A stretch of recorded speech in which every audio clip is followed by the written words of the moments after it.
when you hear the word proclaimer, what comes to mind?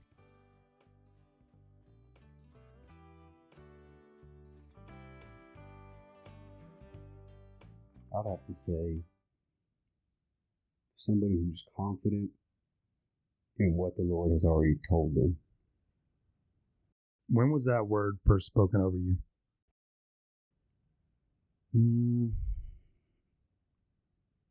Had to have been at the Z experience. Yeah. ZX47. And of course you've been there. You're an alumni. So you know the routine. So yeah. They gave it to me at the end of the ceremony deal. What has it meant to you since you've heard that word proclaimer? How's it manifested itself in your life? You know, most of all, it's definitely flown right in with what the Lord's been doing in my life. I used to think before, if I heard that word, it would have been like, you need to tell other people. Mm-hmm. You need to proclaim something to your community, to something around you. But in the past, probably a year, it's been very personal. Wow. So it's been like, you better proclaim to yourself, either to your spirit now or to that dead man that's trying to be funny again. Be funny again. I love it. You know what I mean? So what things is he having you proclaim over yourself? Simple stuff. So like intimate and simple statements like, it's going to be okay. It's not all up to you. It's going to be okay. I have to repeat that one several times sometimes. On one day, just in a mirror as I'm driving, it's going to be okay. Yeah. It's not up to you. Or that's not who you are. So. What did life look like prior to making those statements over yourself? And more importantly, probably, is believing them. Mm-hmm. It was hard. It was rough, man. There was, so I got saved at like 15 or 14, pretty early on. And the Lord radically, Yeah. radically, I mean, really, really radically just changed my whole life, saved me. And I was so aware of it because it was a time where I was so broken and so confused and looking for so many things. So, I got saved early on and I gave him everything and I was running hard.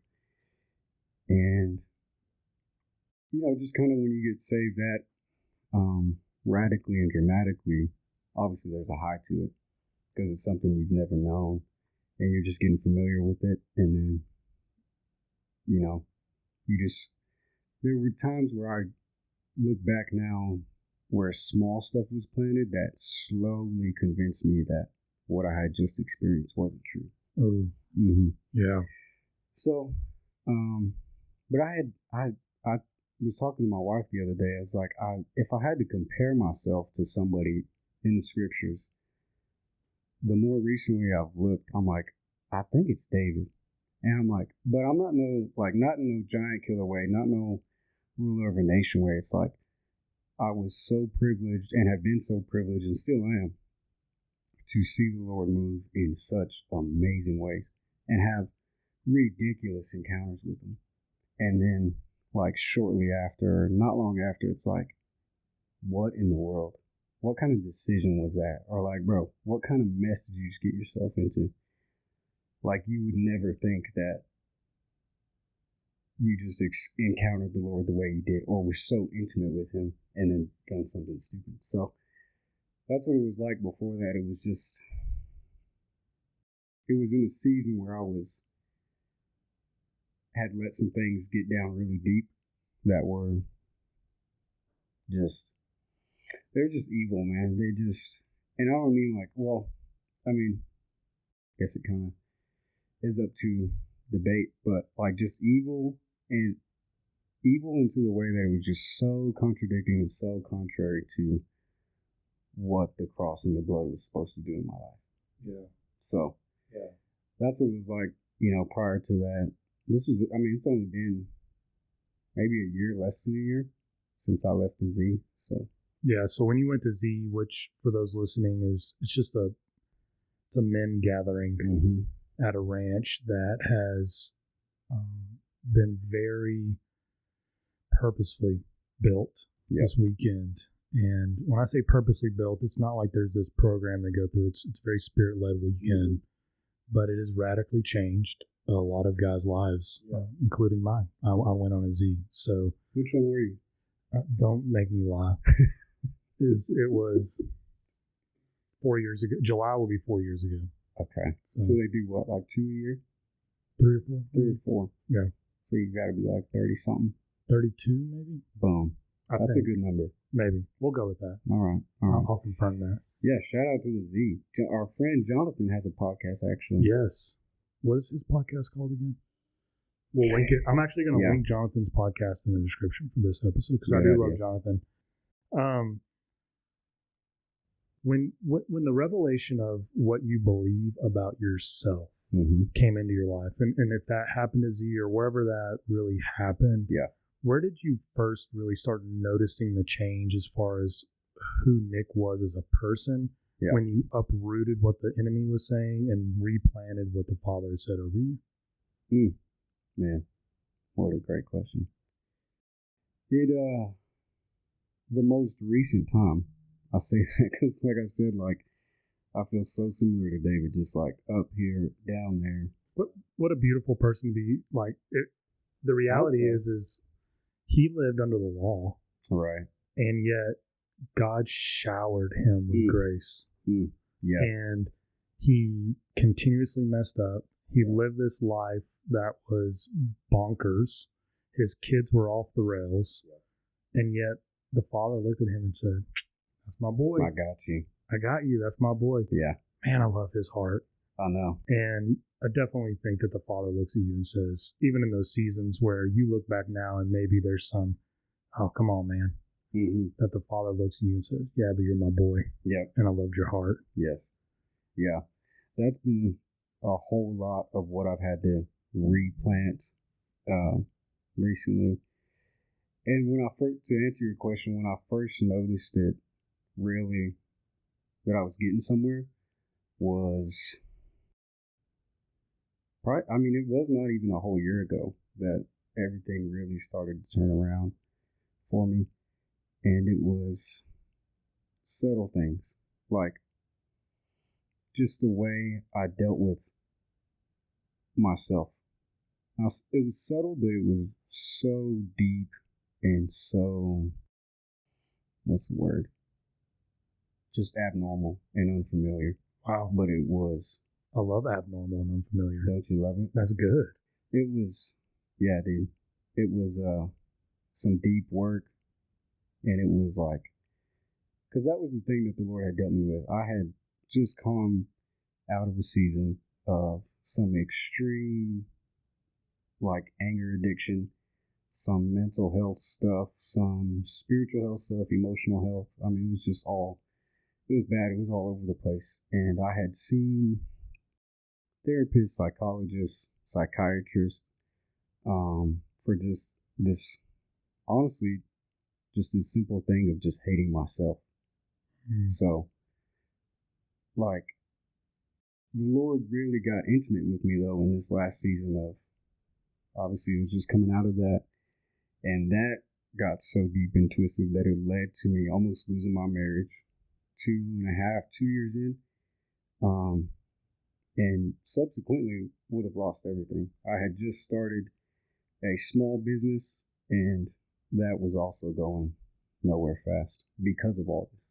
Right. So, what was your question again? Sorry. No, just the revelation of who you are. Oh, yeah, how it played out. Yeah, and where you started seeing changes in the way you lived out your life. Yep. It was just so, this season of my life got so deep and so intimate so fast without even asking for it. So dealing with this stuff, it was literally the way that I looked at myself in the mirror, the way that I would talk to myself when something didn't go my way, or the way I even started to think about myself and see myself in my mind when I prayed to the Lord. So your identity had been attacked by the enemy. Oh yeah, and you big started time. believing things that just absolutely weren't even inherently untrue. And it was manifesting itself. I don't want to speak for you, but I'll let you kind of tell me if this is correct. But it manifested itself in your marriage most profoundly, as far as the way, like, and his wife is Perla. She's awesome. He'll talk about her in a sec, because I'll ask him questions. But Perla was getting the brunt end of the enemy having misidentified you. Yeah, sadly, because she was the closest to me in proximity. Therefore, she was the one that I could hide from the least. So, like, everything I felt about myself, she caught it. Like, how do I say it? The way I saw myself became very apparent to her, but not that the way I saw myself, the way that I saw her was becoming so corrupted and so evil. And what she got was like just an overflow of what was going on inside of me. And it was, this had started it had started a few years back. I noticed now, because this is, like I said, been an ongoing work, an ongoing thing that the Lord's really been dealing with in me. So I'm having to go to some deep places that I haven't messed with before. Not like in a weird, like, Ouija board way or nothing. Like, the Holy Spirit can transcend time. Absolutely. He can go heal things in your past. He's working for us in our future. He's working for us in our past too. Absolutely. I love that you said that. One time, because all this stuff, like, if there's anything that's been hard to understand in my life and difficult for me to really wrap my head around, which is probably a few other people, but it's just grace. It's like, basically, plain and simple, it's like it can't be that good, you know? Wow. So, like I said, go ahead. You know, isn't it funny though? Because if you think back even to Genesis, so you have Adam and Eve, they're in the garden, everything's perfect. Yeah. And Eve comes into an encounter with the serpent, the enemy. And if you read that, the enemy doesn't say, eat the apple. He questions whether or not, did God really say that?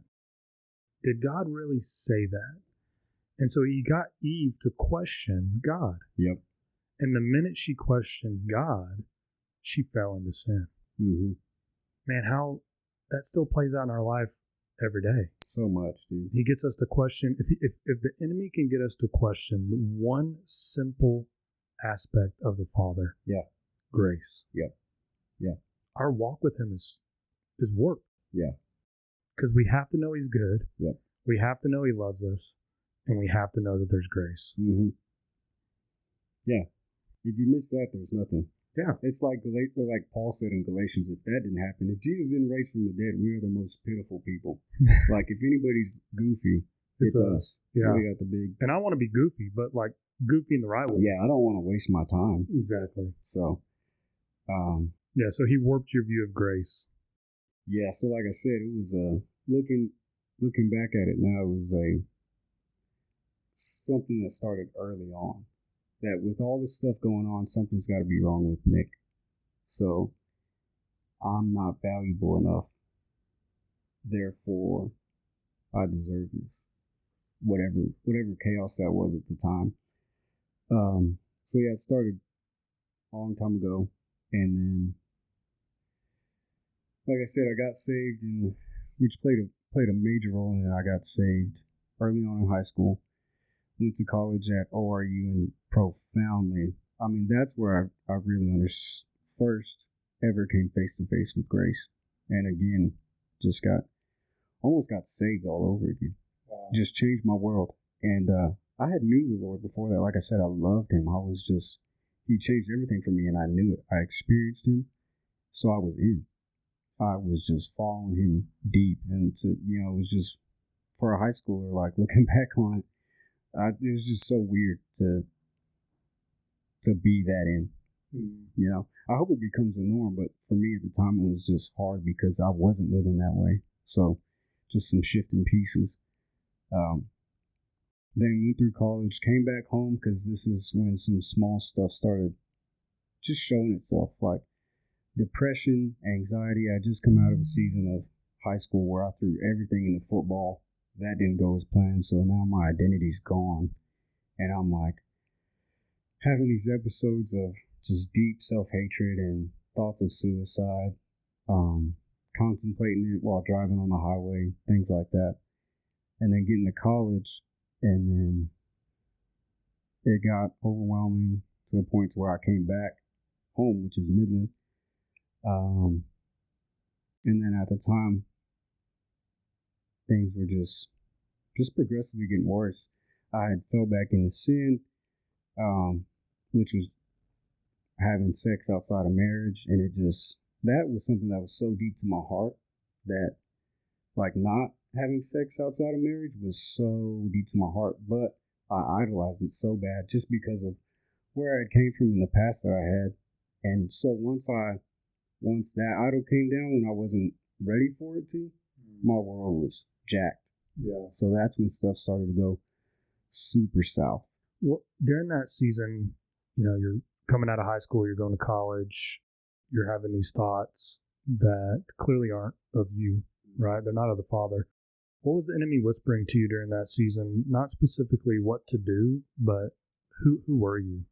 What was he trying to convince you, or who was he trying to convince you that you were?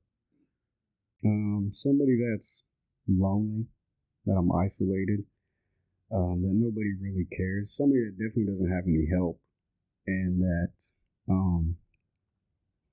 somebody that's not gonna measure up to whatever comes after this.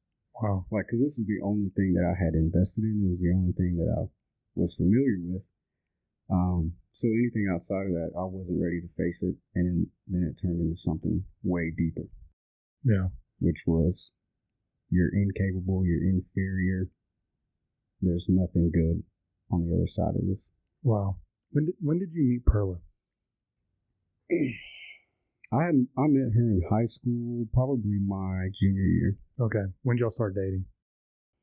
My senior year of high school. Okay. So she had just graduated. So tell the listeners and the watchers a little bit about Perla, and you don't have to go into all the details, but just how y'all met, got married, what life has kind of looked like for y'all since meeting her, because she seems pretty cool. She seems an amazing woman. Yeah, man.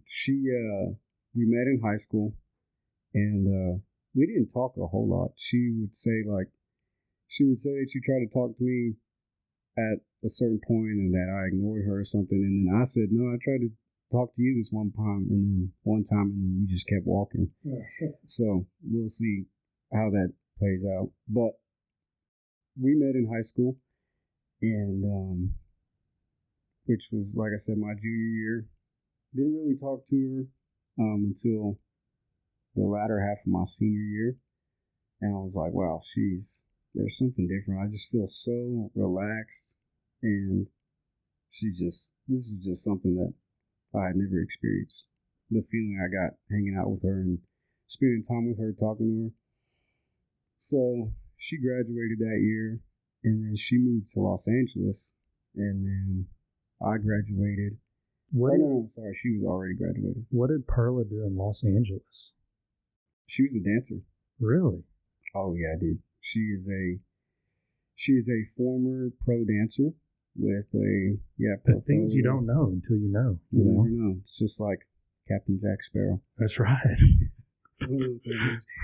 But yeah, she was a pro dancer. She did competitive dance. I mean, she started early on. I think ballet is what she started with, and then got into hip hop and jazz and all the stuff.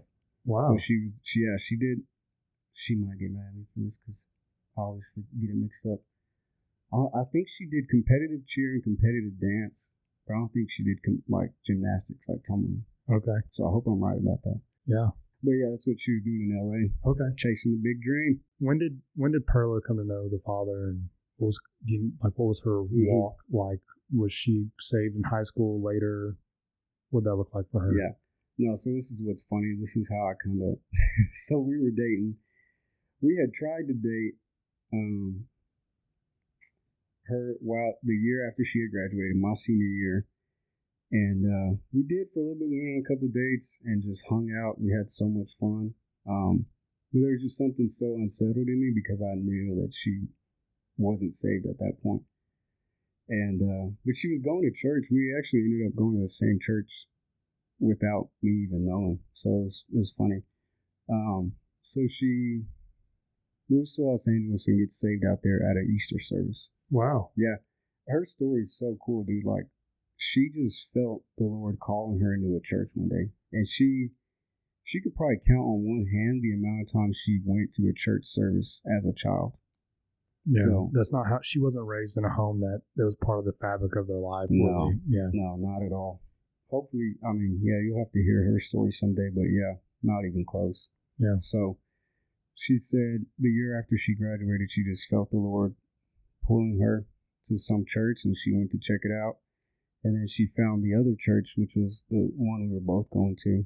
And she was still just kind of figuring it out, like just going. She just felt something drawing her. And then when she got out to LA, she was at, I don't know how she chose this church she was at, but it wasn't a big one. And then she got saved at an Easter service. That's amazing. Yeah, dude. So like 19 or so, 20? Yes, so she started going to church at 17. I'm pretty sure I get these numbers right. By herself. Just a girl that just graduated high school. Nobody's going with her. Nobody invited her. She just goes. Wow. Father was chasing her. Dude. Yeah. So, yeah. So she got saved. I think it was 19. Okay. I think she was, yeah. This is while she's in LA. Mm-hmm. So you're not dating while she's in LA. No. Then she comes home? She comes back to Midland, or? Yeah, so she, after like a year about, she had tried it. It was just so busy and so overwhelming. I couldn't imagine, actually, now looking back at it. Like, dude, she moved out there with a friend. A friend had to move back because they got into some legal trouble or whatever with their apartment. So then she's out there by herself at like 18, 19 years old. No way. Los Angeles. No way. Could you imagine? No. I couldn't imagine myself. So immature. Yeah. 18. Dude. I had to go to tech because I couldn't leave home. Yeah. I'd have ruined Was my that a life. rule? No, I just would have. Yeah. At least had some maturity to know how to ruin my life if I'd have moved off to college. Yeah, you got some awareness. Yeah. Yeah, but yeah, I couldn't imagine. So that's what she was doing. Awesome. Out there by herself, and then just kind of the same thing, pretty radically as well. It was it was both kind of a gradual thing to come to actually receiving the Lord as Savior and repenting, but yeah, when it happened, it was big time. Yeah. So when she moved back, y'all started talking again, or how'd that work? Yep. So she was in town for a summer.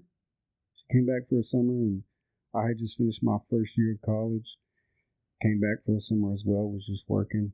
And then, yeah, just met up again. We always kind of kept in touch in between then. Because I was like, at the very least, like, I just want to be her friend. I remember saying that because it was like, I just never met a girl like this. I was like, dude, I got to know you. So we always kept in touch here and there. And then, yeah, we were both in town, and it was like, hey, let's hang out. Let's go see Finding Nemo 2. That's hilarious. I think that's Incredibles 2. Sorry, I misspoke. Yeah. And then how long did y'all date before getting married? So you know she's going to hold you to these exact She days. For sure is, but she's always like, just because you don't remember it doesn't mean it didn't happen that way. So I'm going to say that if she tries to correct me. That's funny. So that was the summer. We officially started dating like the middle of that summer, after July. Then I go back to school for half a semester. I can't remember if she goes back to LA. She does. So we both go back to Midland after like the new year. And then, yeah, that's when we're there. And then we get engaged. Golly. Okay, so that's 2018. It's got to be that following summer. It's about a year. Yeah, it wasn't long. Yeah. Let me check. I got pictures on here. I want to say it was even less than a year, but let me check. Nick's bringing out the cheater box called the iPhone. If there's anything about me, it's that I love to be right. So let me make sure what I'm saying is facts before we go. So he's gonna look this up. While you're looking that up, one thing I want you to start thinking about is I know you've alluded to that there was a season of marriage that wasn't pretty. But more importantly, when you go to Z You get the word proclaimer. Start speaking things over yourself. How did marriage change? What did marriage look like? So we knew it was, when you said it wasn't good. Right. When you came back from Z, your identity is being shaped in the way that the Father sees you. What does marriage look like? It just started rough. So we got engaged in the summer of 2019, which I still don't know how many months that is. I can't count off the top of my head. But so we got engaged in 2019. And at this point, I was already, like I said, came back home and I was still struggling with just not liking myself, actually hating myself. So you came into a marriage with a false identity, bro. Yeah. Just wearing just wearing anything that the enemy threw at me. You were claiming it. Give it, bam. Yeah, put it on my forehead. Yeah. So it was rough, man. It was, and then just dating was hard because we both got back home and we were just isolated, didn't date well, didn't have community. So I was already wrestling with stuff inside of me and it was just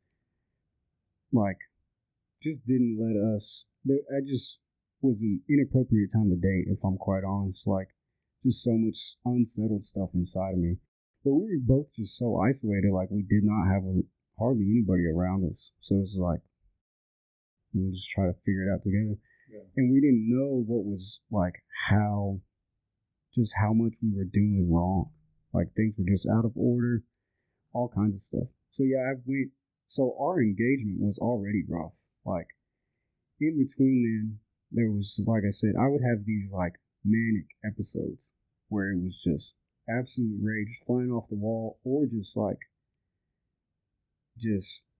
freaking out, feeling like everything was closing in. My skin feels itchy and electrifying, and it would just be an awful time that would usually result in me having to break something or just hitting myself with something.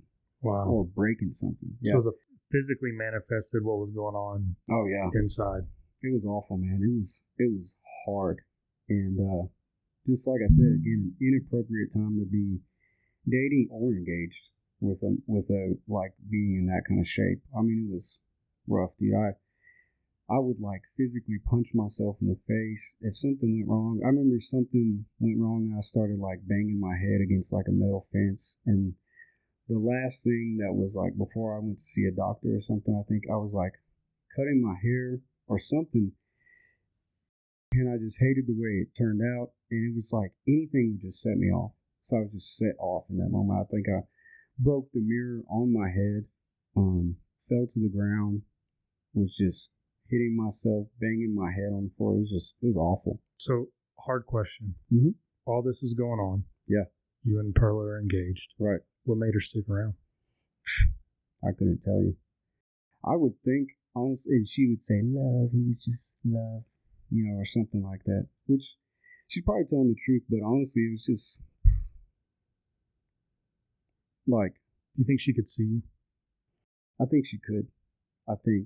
Because she would just, it was interesting, we dated pretty maturely early on, but we were just so isolated that it just unraveled into something that wasn't good. So she would just, early on, it was so mature, she would call out things in me that I didn't even recognize, and she would just encourage me so well and just remind me of who I am. That was another thing. I was wow, I've never met anybody like this. So I think there was some of that in there. I think also she was probably just shell-shocked, didn't know who to call. Everything was so unfamiliar. She had never been around something like this, nor should she have. She wasn't super close with her parents or any kind of leader, so she just didn't know what to do. When did y'all move to Lubbock? This was after our first really difficult patch of marriage, which was, golly, we probably weren't even married a year. And you moved up here? Yeah, it was right before COVID, the COVID breakout. So fall of 2020. Okay. Is that right? Yeah, fall of 2020, so not even a year. This is spring. We got married at the beginning of 2020, so yeah, it wasn't even a year when we moved up here. And what brought you to Lubbock? What prompted that move? Man, when they announced it at the church, it was funny. We were doing the lockdown deal because we just didn't know. This is Renew Life. Mm-hmm. They announced church. that they're starting a campus in Lubbock. Planning a church in Lubbock, yeah. Okay. And we're watching this at some friend's house, and it's like, man, just felt the Lord put it on my heart immediately. I don't know what Perla felt in the moment, but man, it was just, things were going pretty good at that time. Well, so it was just a moment where I was so willing to surrender and be like, Lord, I don't want to be like heavily, whatever you want me to do, I just want to be a part of that. I want to be a part. I want to be on the team with whatever that is. I just felt it. So we prayed about it that night before we went to bed. And then the next day, Keith and Natalie were like, hey, we kind of felt y'all on our hearts that the Lord was saying if there's, Wow. Yeah. So pray about it and see what y'all think. And I was like, well, we just talked to him last night. So. Yeah. We're on it. Yeah. We're ahead of you. Yeah. So y'all moved up here summer, fall of 2020? That was fall of 2020. So it was probably spring of 21. Okay. Yeah, because it started, March 21 here? I think it's the first month they opened at the Y. Actually, no, I got to backtrack. So when we moved here, we both got COVID. Oh, no. So that had to have been, I think it was fall of 21 or something like that. Okay. Mm-hmm. So you moved to Lubbock. Mm-hmm. And things in the marriage didn't get better? So it had just come out of a place where, it was just difficult. Perla had came to me with something that she was lying about, and that shattered me. It was like, because there's just the way I was raised and the way my parents' marriage ended, it was like, hey, do not lie to me. If there's anything that I'm going to ask, tell me the truth whenever I ask something, or just don't hide nothing from me, please. Mm-hmm. That's kind of my personality in general, but specifically when it came to somebody that I wanted to give my heart, because it had been my parents' divorce was really hard on me. Like, there was just adultery, all kinds of stuff. So that was the main thing. Like, having a marriage, having this life partner was like, hey, if there's anything, don't do this. And she did, and it wrecked me. Yeah. So, messed me up. Things were super rocky. We had to get a lot of help.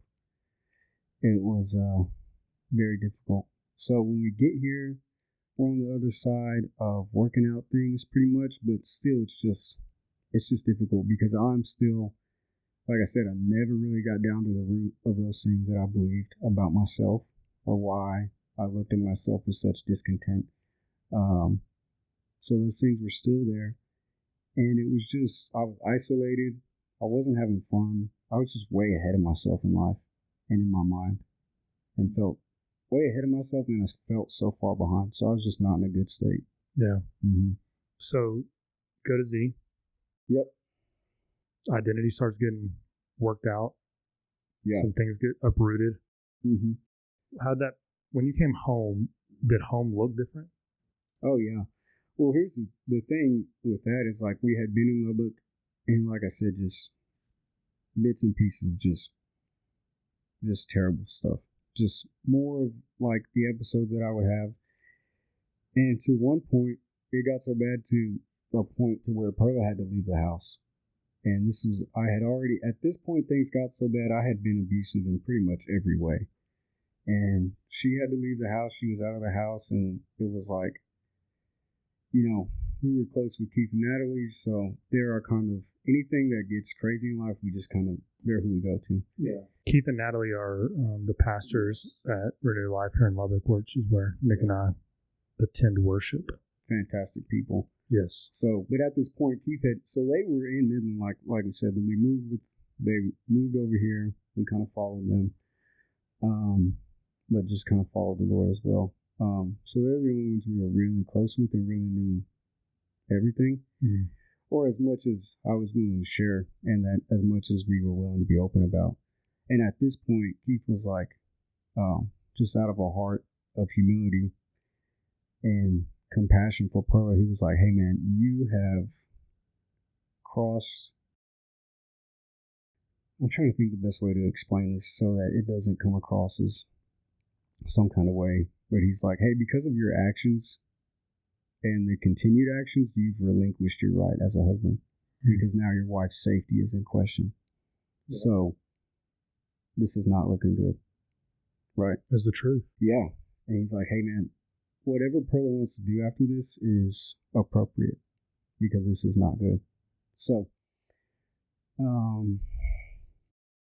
that took, after, in between those couple months, there was where things started to get uprooted with my identity was I was sitting in my living room, by myself, just sitting there lonely and just in this terrible headspace. Like, man, all this stuff, just bitterness, offense, like Perla doesn't even know some of the needs that I need, or she's not even willing to hear me out on some things. And Keith and Natalie, they don't even know the full story. You know, they haven't even checked on me. Nobody's even asking.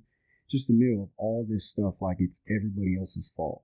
And I'm sitting in the living room, and I feel the Lord settle in on the room more clearly than I have ever before. And I feel him settle in on the room, and all that stuff just gets quiet. And he goes, are you ready to be honest? Ooh. What a question. Terrible question for me at the time. Yeah. And I was like, no. But that's where it started. He was just so tender. But you were being honest and saying no, too. Yeah. Well, I guess there it goes, yeah. Yeah. But he was being so tender, but so direct. Like, hey. And it was a moment where nobody wants to come face to face with the fact that they've been an abusive husband. Or at least I didn't. So the Lord walking me through these things and like looking face to face at everything that I've done up to this point in this marriage and even a little bit before, and just taking full responsibility for it. But it was so much His grace, because for me to be able to look at those things, I just felt His arm around me as He's shown me these things that I've done. That's a keynote, is there are things that I've done, and He was showing me they're just things that I've not just, they have huge implications. But these are actions. But they weren't Nick. Not who I am. Not who He sees when He looks at me. So much His grace. Brother. Felt His arm around me, like spiritually. I just felt Him so close. Just, it was His sheer grace and compassion to look at these things and be like, hey, let's take responsibility for this. That is a revelation that I pray over, not even just every believer, over every person. Yep. There are things that we do. That's all they are. Yeah. And they can be bad. And they can have implications. They can have ramifications. They have consequences. There's things that are born out of our actions. Yeah. They don't change who God sees us as. No. It's impossible. Right. Man, I love that. Yeah. So I'm in the middle of that, and it was like, I mean, just deep things, like asking me to be honest, and it was like, that took some pain to deal with, to be honest and say that I have been abusive. I've abused relationships that I haven't, Lord, I haven't loved you. I haven't devoted myself to you. I've been my own God. I've made God in my own image. Or else, obviously, or else I wouldn't have done this. Yeah. I haven't believed your word, obviously. So that stuff, I go on this journey, and it started with reading this book called Becoming a King, and I highly recommend any man read that book. So it started there, sozo, counseling, just this long, slow, day-by-day journey of taking out that stuff, really seeing myself as the Lord sees me. And honestly, the Z experience was like the cherry on top of it. Man, that's awesome. That's how it was for me too. That's amazing. Yeah, it's a similar story. I went to Z free. I just got freer at Z. Yeah, same, dude. Same. When I got back, it was like, it was just amazing. Good. It was so good out there. So you knew what the enemy was saying over you. Mm-hmm. God calls you into this time of being honest with Him. You face some stuff, but He gives you the revelation of it's just stuff. Right. It's not who you are. Yeah. When When Jesus is talking to you as a brother, what's he say about Nick? Honestly,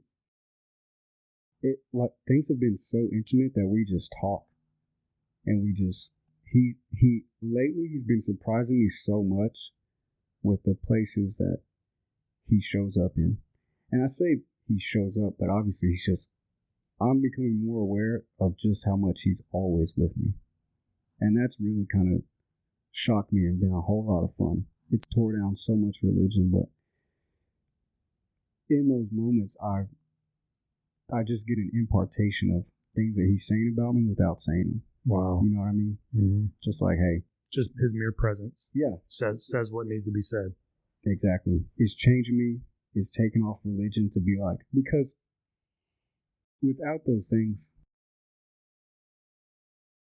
how should I say it? Because in those, I don't know if we realize how much that we actually hide. How much fig leaves we have on. Oh. You know what I'm saying? Man. Dude, so he's just, I'll just go with that. He just surprises me by showing me subtle things of how much I'm trying to cover up. And he's like, hey. I've never heard that analogy. So, yeah, you were walking around with fig leaves, and he's like, dude. Oh, dude. Be naked. Yeah, he's like, dude, I've seen you naked. I've seen you in your chonies, bro. Yeah. I've known you forever. And I like it. I created you. Yeah. So chill out. I already know what you like. I know what you laugh at.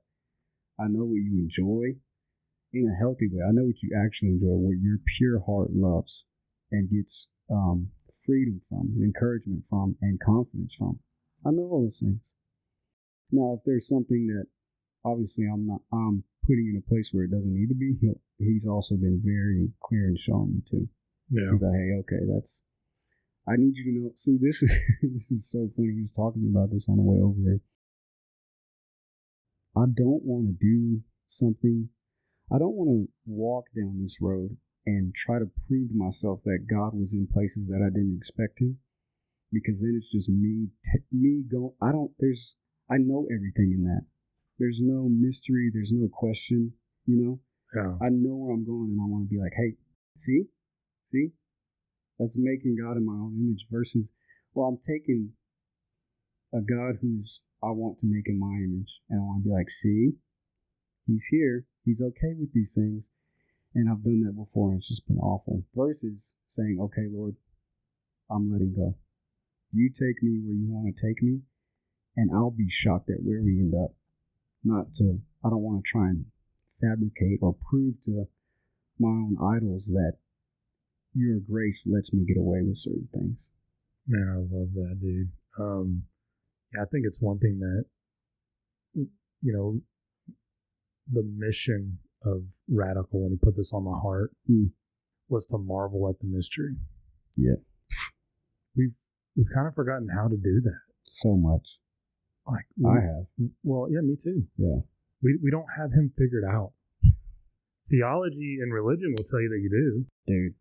Right? Dude. It's why, and I want to be careful in saying this because I have a lot of dear friends that this may offend, and that's just okay, but it's why we're scared of, like, the movement of Bethel.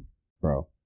We're scared of it. Our religion is scared of it. Or, you know, like I can still remember, Lisa and I had been searching for a church. Yeah.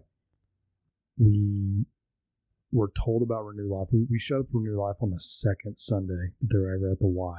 And just loved it. Have fallen in love with it. The Lord has tied our heart to it. But we really didn't know what true church looked like the church, the global church, until they had, and I cannot remember his name now, but out of Bethel, I got you. The first guy they ever had out that we did a prophetic night. Had a bit of an Australian accent. Yes, and I should know this because Shane Mandel. Yeah, Shane Mandel. Yeah, you talked to him. Goodness, sorry, Shane. That's your buddy. That's my buddy. Yeah, we're totally tight. Y'all friends. bros. Yeah. So Shane Mandel and his wife come, and they host this prophetic night. Yeah. And Lisa and I have shared this before, but like we would hear the word prophecy, we would laugh. Really? Oh, that's hokey, dude. It's Prophecy. a script. Yeah. Or WWE. it's not true. Yeah. Like, the Lord doesn't speak in that way anymore. Right? Yeah. So we definitely believe now in prophecy. My wife is very gifted in that. Yeah. And, but we go to the first prophetic night at Renew Life. Yeah. And I can remember leaving and I can remember looking at Lisa saying, this may be the first time I've ever gone to church. You said that. Yeah. Like, this is what church is supposed to be like. Wow. Because essentially what it was a night that we just edified each other. Yeah. Because it was a moment where the atmosphere was appropriately, biblically, theologically sound. It was created that the Father could give people his eyes. I could see people the way the Father saw people. Yeah. And I'm like, I walked out of there feeling like $1 million. I'm like, man, this is church. As you should. Yeah. This is church. Yes. And that's the mystery of God is those nights happen. Yes. Those nights should happen. Yeah. They should happen more often than they even do. Far more often. They should be your freaking Tuesday lunches, Taco Tuesday. Absolutely. We're at home church. We get to attend the same home church on Wednesdays. And God just gave me a sense to go up and share something with you. Right. And that's new to me still. Really? And I love it. Because it's mysterious. That is awesome. Why? Why do I have this unction to go talk? Well, okay. Instead of trying to figure out the why, just go do it. Just be obedient. Just do it, It's bro. mysterious. Yeah. You don't have to know the why behind a mystery. Come on. It's a mystery. Dude, yeah. Marvel in the mystery. Right.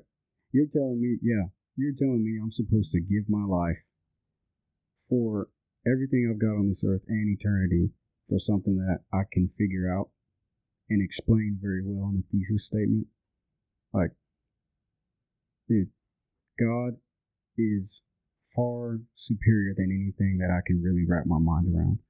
And to limit him to certain spaces is very, you don't know what you're missing out on. Yeah, and it's not dangerous to him. No. It's dangerous to you. Exactly. I love that. Yeah. Because it's like, even if he doesn't show up, whose name is on the line, bro? Yeah. Well, that will be up to the individual, I think. But yeah, come on. Like, can't offend God. No.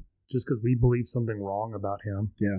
All it does is diminish the life that he has planned for us. Yeah. That he's already he's created a life for us. Right. But we can't live a diminished life. No. To walk in the fullness of that creation. Yeah. It's beautiful. It is. So let's wrap up with, because I want this to end on a really good note. Your identity is now being concreted. Is that a word? If it's not, it's a new word, concreted. And you now have this revelation of your life that your bro's with you all the time. Right. How has that manifested itself in your home? It's changed everything. It's changed how the desires that I've had to have, what I really want, what I have to put more effort into, invest time, even money. It's just changed so much of what I think God is actually doing in my life and where he can take me. But I think most of all, it's just everything's moving a lot slower.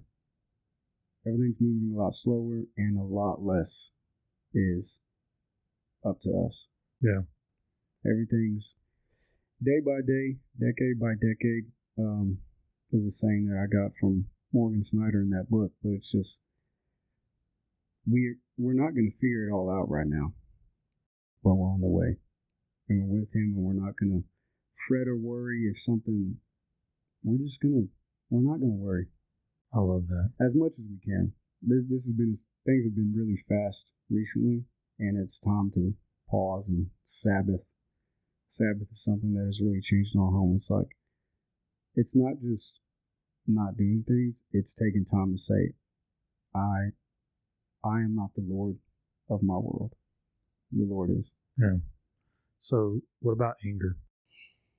Dude, it's been amazing. it's something that's still a process. I had a thing the other day happen, and I was just livid, and I went to town on a punching bag. That probably got me for Christmas. So I still have things. But it's a healthy outlet. It's a punching bag. It is a lot healthier. And man, it's just because I've slowed down so much. It's like how do I say it? I'm not willing to let go of how much he's shown that he loves me. Like getting caught up in something that is not worth my soul or my time and my worship. Actually, more importantly, my devotion and my attention. Like I've got the Savior and the lover of my soul here, which is going to get my attention. Yeah, he's holding up truth. Exactly. So much so. So it's been good, man. It's honestly become uprooted so much. But there's, like I said, it's this process of, it's not even getting so much deeper. It's like making sure that keeping the weeds out of what the Lord has already planted. Yeah. So, hey, Nick, what are you doing? I'm like, oh, sorry, I thought it was all up to me.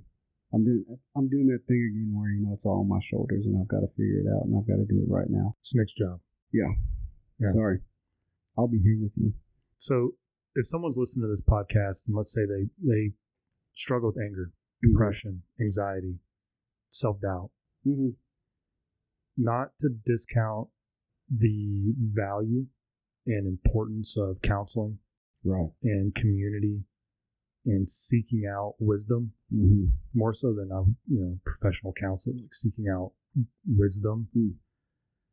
How much did identity play in you being completely transformed to where you can now say, yeah, I get angry.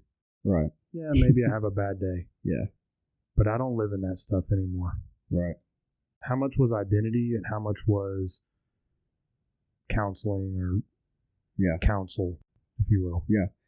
It's the main thing. I don't understand. I think I don't see how anybody can survive on this earth being born again without actually believing that, what your identity is, who it is. Because if we're honest, I think it's at the root of all the questions we ask, where we want to go, what we want to do with our lives. Like if we knew how he looked at us and how much he desired us and how much he wants for us, it'd change everything. It'd change your motives. It'd change your desires. So it's been the main thing. And that's and the Lord has made that very clear with me in some uncomfortable ways. There was a time where he was talking to me about like I said, those episodes that I used to have towards myself and just the self-hatred. And you know how we were talking earlier, like you can feel him speak to you and look at you and be like, hey, it's all right. You're my boy. We're okay. Get up. This was a moment where, like I said, everything's become so much more intimate and so much more real and face to face. There was a moment where he couldn't really look at me. And he was just so distraught. He was like, this one, son, out of all the sins you committed, this one I have a real hard time with. Which is, he showed me that it was so offensive because of how much he loved me that I believed those things about myself, was willing to do those things to myself, and all the work that was done on the cross, now the enemy doesn't even have to do any work, right? Like the enemy doesn't have to work against me, I'm working against me. And he showed me how much that broke his heart, that I was the one trying to tear me down and take away my life. So it's been the main thing. There's things where if anything, like I said, when things get too fast and get kind of out of order, he's like, hey, look at me. Who are you? Look at me. Look at me and receive more of who I'm calling you to be and who you are right now. Look at me and see how I see you. Yeah, and I wish there was a formula because I get what you're saying. Like, one thing that has become so true to me, right, is Peace is a person. Yeah. Joy is a person. Yep. Calm is a person. Mm-hmm. And then he's a person of Jesus. Right. And man, I love that you say that when things get chaotic. He just gently says, look at me, Nick. Mm-hmm. Look at me. Mm-hmm. Because when we look at Jesus, what we find is peace, right, love, joy, patience, kindness. It's all spelled out for us. Dude, he's everything. He's everything. He's everything. And we have to learn. And I think he's the teacher. He will teach us. Right. But we have to learn that when life isn't lining up.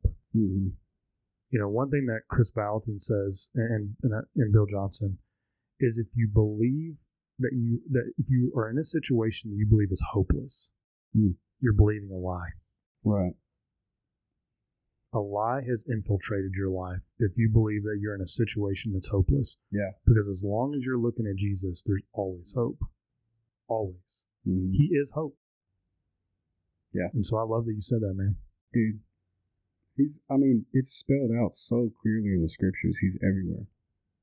I mean, in Colossians, I think it's 2, when it talks about he's the fullness of the deity in bodily form. And when he declares that he is the fulfillment of the law and the prophets, it's like, this guy it's all right here. And it's not in a statement or a way of thinking. All that comes from just simply being with him, looking at him, and letting him talk to you.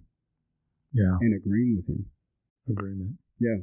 And getting over yourself to that was something that he dealt with inside of me. It was like, forgiveness is available for everybody else, but not me. What I have done is so bad compared to everything that's played out since he rose from the dead.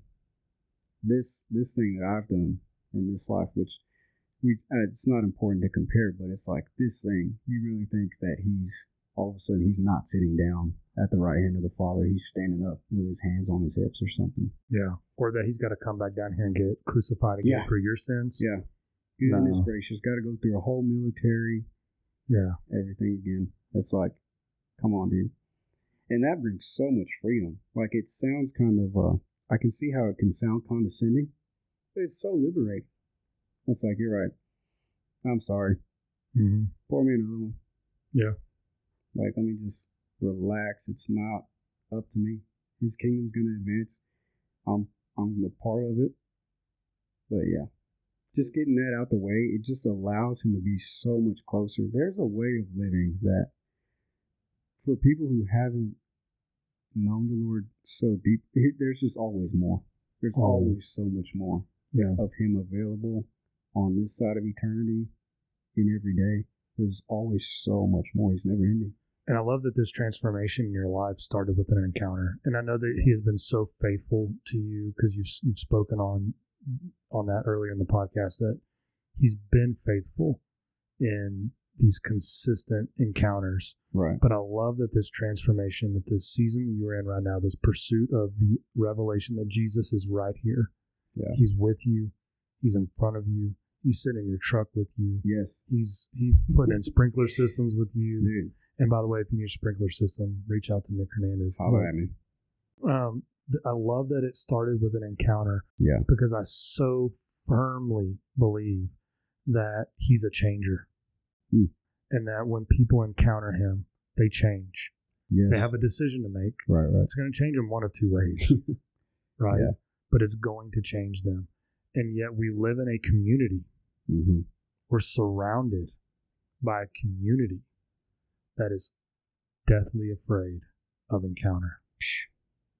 They're scared to death of it. Really? It's not controllable. Right. So if you have an encounter with the Father, an authentic, real encounter, yes, and it includes emotion. There's emotion that's involved in this story. Yeah, just so happens. That when you have these encounters, because we do have logic for a reason, and we do have knowledge for a reason, those things are important. Right. Because what happens when the emotion goes away? Yeah. Well, you have to have the knowledge. Yeah, you can't be the belief. Swayed. Exactly. But when you have these emotional encounters with the Father and something dynamically shifts inside of you. That is uncontrollable. Yep. It's not a sermon. Right. It's not a message. It's not a class. Mm-hmm. It's not a 7-step plan. It's not a monthly meeting that you go to.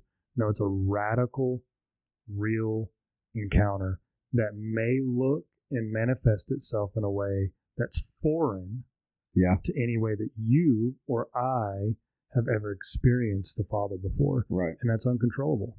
Right. Yeah. You can't like dictate it to a way that it looks appropriate or familiar. He's huge. Yeah. I mean, goodness gracious. Yeah, dude, I agree with that so much. I'm so thankful that, because that's been most of my walk with him. It started with a radical encounter. There wasn't a scripture that spoke out to me. He just filled me. Mm-hmm. I knew I was complete. Yeah. And something that had been missing the whole time, I just came face to face with. You know, one way I like to put it regarding encounter is Perla, your wife. You think she's awesome. Right. So you could sit down and write a book about Perla. You could tell me all there is to know. Well, would fit encompass in a book. Right. And you could give it to me. Yeah. And I could read that book. And I could come back to you and I could say, Nick, dude. Yeah. You're right. Perla seems awesome. Right. Would you not want to say, yeah, do you want to meet her? Right. Right. She's right over here. Exactly. You can read that book 500 times. Exactly. But if you want to, I'll introduce you to her. Right. You can hang out with her. You can chill with her. Yeah. You can go to praise and worship with her because she's awesome and she's an awesome worshiper. Yeah. Like, that's what he wants for us. He wrote this book because, he wants us to know him intellectually. Mm-hmm. Good word. I agree with that. But he wants us to know him. Yes. Know him. Yeah, it's not the same. Knowing about him and knowing him, having him show up in places you least expected, and feeling his presence, two different things. It's two different things. One, like you said, you can definitely control. Yeah. I can control how much I read and where I read, all what I read, all that kind of stuff. Dude, I love that you said that because he told the Pharisees in John, might have been 5, I can't remember, but he says, you miss in the message, it says, you miss the forest for the trees. Jesus is talking to the Pharisees, and he's like, you search the scriptures because you think they bring you eternal life. And he's like, I'm standing right in front of you. Here I am. And you won't receive it. Yeah. It's not just the book, man. I mean, that feels a little weird to say, but yeah, it's got to be far more than head knowledge. Yeah. Far more. And I love the Bible. Who doesn't? You know, I don't stop reading it. Please. But it's okay to put it down. Dude, I had a season at one point in my life where, again, in the middle of all kinds of stuff, but I was just so religious and so set on making sure I proved myself worthy to the Lord. And there was a season where he was like, hey, stop reading the Bible. Yes. He will tell you that. Dude. Yes. Amen. Do you know how uncomfortable that is? Good. For me at the time, I mean, like I said, so religious, so works driven, you might as well have called me a town hussy. Like, that was just, oh my gosh, there's no way. But I did, man. I because I knew. And I knew, you know when you're not reading the scripture with fresh eyes, you just know there's something in the way. There's a veil. Something. And he made it very clear. He was like, you're reading these scriptures to prove to yourself something. You're not reading these scriptures to learn more about me or to hear what I have to say or to encounter me. Yeah. And he was like, put this down for a season. And dude, his presence would just hit me in the car when I'm listening to some random song, not a worship song. His presence would hit me in the driveway, just seeing somebody's face. More encounters, but it was uncomfortable and awkward because I didn't want to tell anybody. I don't think I've ever told anybody that. I don't think I've ever spoke about that because it was like, yeah, it's important. Yeah, it's important. Like there's going to be people, and I absolutely believe this. Mm-hmm.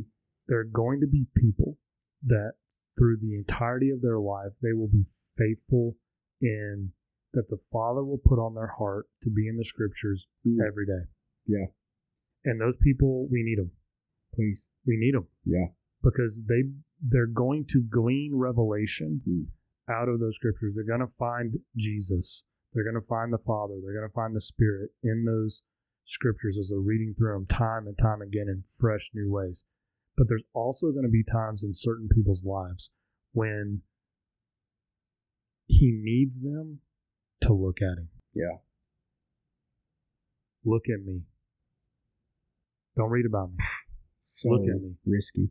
It's risky. It's mysterious. Yeah. And He may, not for everybody, but He may look at you, say, Nick, put it down. Yep. I just want to hang out. Yep. Just me and you. I have something unique for you. Right. It's not been written in a book. Can be confirmed. Right. It's truth. Oh, that's a great way to say it. It can be confirmed. But it's for you. Yes. It's me and you. Because I'm a dad. And you're my kid. And we're going out tonight. Yep. It's a boys' night. Yeah. It's just me and you. And I think it's important that we lean into the mystery. Very much. Very much. And be okay with things that may not make sense. Yeah. Man, dude. Yes. Yes. Like, yeah. Yeah. It's important. It's just important. It's so important. Yeah. Asterisk, whatever that is. Don't do what the Lord is telling you, whatever it may be. Let you can know. Everybody knows. Like if I sit still long enough, and if there's something that I'm doing to prove to myself that I'm worthy, or prove to myself that I deserve to not have anything bad happen to me, or that I deserve to have this kind of life, you know what that is. If you sit still long enough and ask the Lord, say, hey, what is a golden calf right here in my life? What's something that proves to me? So whatever that is, that's what's amazing about this side of the cross, is it raises the standard so much and it makes it so much deeper. Like, you look at the laws and it's like, golly, why is this so extensive? It's like, the Lord was talking to me about this in a story, not a story, but He's like, hey, think hypothetically. Like, so let's say that you and your wife have been married this long, and let's say hypothetically, every time you go to the mall, or you go somewhere, normal, nonchalant, like a skating rink, or every time you go to Home Depot, you blow all your money in y'all's account, or you end up cheating on your wife. Something like that. You would think that after like 10 boundaries that y'all set, that you would kind of get the picture and realize she's the one for you. She's your lover. She's the one you should be devoted to. She's done a work for you. She's the one you need to be intimate with. You would think after 10, but it's like, and other people can look at it and be like, bro, you can't go to Wingstop. You can't go, you know what I'm saying? I love that you threw out the skating ring, by the way. Yeah, you have to. Yeah. Dude. How many times have you skated in your life? Like 5. You had a phase? 5. Did you have a phase? Yeah, I used to be fat. Like, skating wasn't my thing. Oh, okay. Yeah. It's neither here nor there. But, like, yeah, dude, you can't go to Academy. You can't, she's not letting you go to Cabela's. It's like, bro, it's not her. It's me. Yeah, I can't go to Cabela's because I'm this messed up. I need this many boundaries in place. But now look at, because the Lord obviously judged it by a people. So all those laws were for a people group. But now, in which it's a lot, but probably wasn't enough. There's probably a whole bunch of more laws that could have been added after like the 600 or whatever. And it's like on this side of that, those things are fulfilled in Him. But when He says that He writes the law in your hearts, what is He telling you to do? Where are the areas that you don't believe Him? Where are the areas that you have something in front of Him? What's the blockage Personal. that's actually letting you be loved without touching anything? Yeah. Makes it so personal. Exactly. Man, I love that. Raises the standard. Because now sin is the law. But now sin might be, dude, you can't drink Dr. Pepper because that's your thing to go to. You can't eat crumble cookie because yes, shocker. Yeah. You can't read the scripture because you're doing it. He loves you so much, and it's an idol. You're letting it interfere with the greatest thing that he came to do, which is pour out everything on you and partner with you. That's how much it raises the standard, I believe. Man, that's good. And so I will say this: we've talked about identity, transformation, right, encounter, mystery. It's like what Radical's been right. Like. That's what was put on my heart. So I love that you came on, Nick. I hope this isn't the last time you're on Radical. We're gonna have to have your. Hope not. Maybe we'll have one with you and Perla. Yeah, Radical with the wife. Yeah, we'll do a Radical with. There you go. Mm-hmm. A Radical with the wife. Wivesa. And husbandsa. I like that idea because we have multiple setups here when you start using them. You do. This is nice, man. Thanks so much for having me on. I've been excited. Yeah. I really hope we can do it again because, it's fun. It's an honor. It's, again, I share this with people that come on. There may be 5 people that listen to this, the 4 people you send it to, and the one time I listen to it while we edit it, But the reality is this is an opportunity where you and I got to sit down for a little over an hour and we got to talk about our favorite subject. Right. What's the worst thing that can happen to that? Yeah. Absolutely nothing. Yeah. He's so honored by just his kids sitting around talking about him. Yeah. Because he doesn't really expect it. He's a good dad. Right. He's talking about us. Right. Yeah. So anytime that we get to talk about him, he's like, bonus points. Dude, it's the best thing for us. Mm-hmm. I've misinterpreted that so much. Like anything he tells us to do, it's because he has our best intentions in mind. He has so much better than what we think. So much better. And he's like, hey, I made you. I am what you need. Yeah. So, I agree with you exactly, dude. Anytime he's just talked about or asked about, something's going to change. Something's going to be radical, if you will. I love it. Well, thanks for coming on. If you like what you heard, if you liked what you heard, hit subscribe. Listen to this is episode 3, so listen to the first 2 if you didn't catch them. And then 3. Let's go. And so a couple more will be coming out here soon. So thank y'all for joining us. Yeah, that's fun.